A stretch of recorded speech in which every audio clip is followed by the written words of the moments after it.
All right, well, thank you for being here. I'm here to give you an update on the situation as I know it at this point.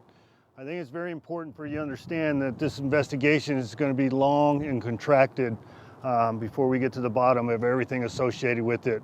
But it's one of the things I wanted to update you with is we have located the vehicles that I had put out in the first briefing, and we believe we're confident but not 100% sure we have located the female person of interest.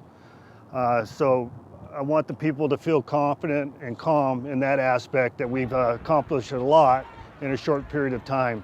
Now the number of injuries I do not know yet, but we are looking in excess of 50 individuals dead and over 200 individuals injured at this point. I do not want to give you an accurate number and it be wrong, so subsequently that is why I'm portraying it in that manner.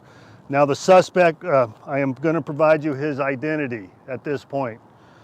His name is Stephen Paddock.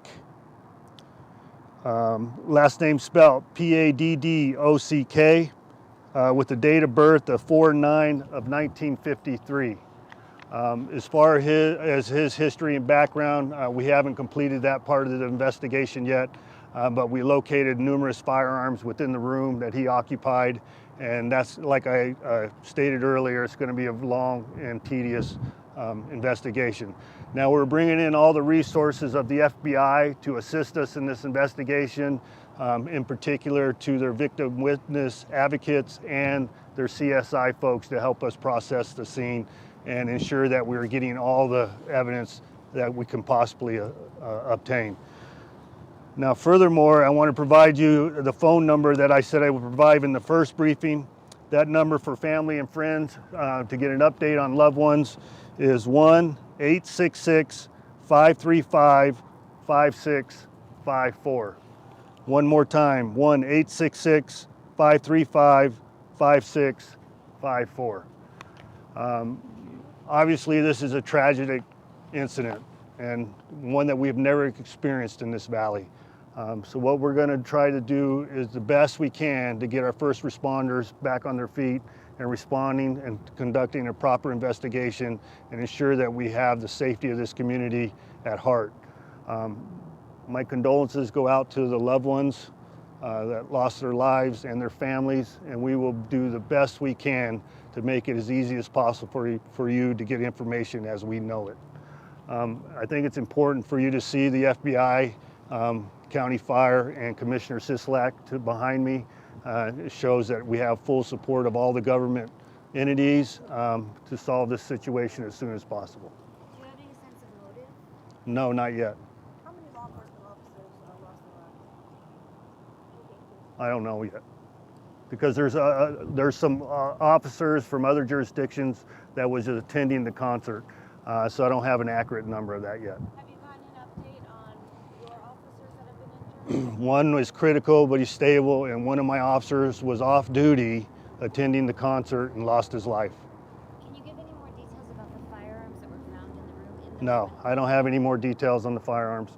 All we know is they were rifles, and that's all I know at this point. We're executing a search warrant on the room as we speak.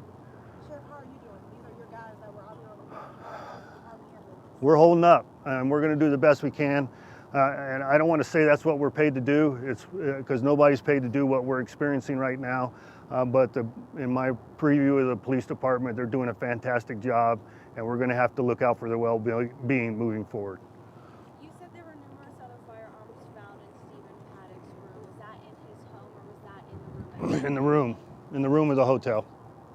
We have officers at his residence, and we'll be executing a search warrant there also shortly.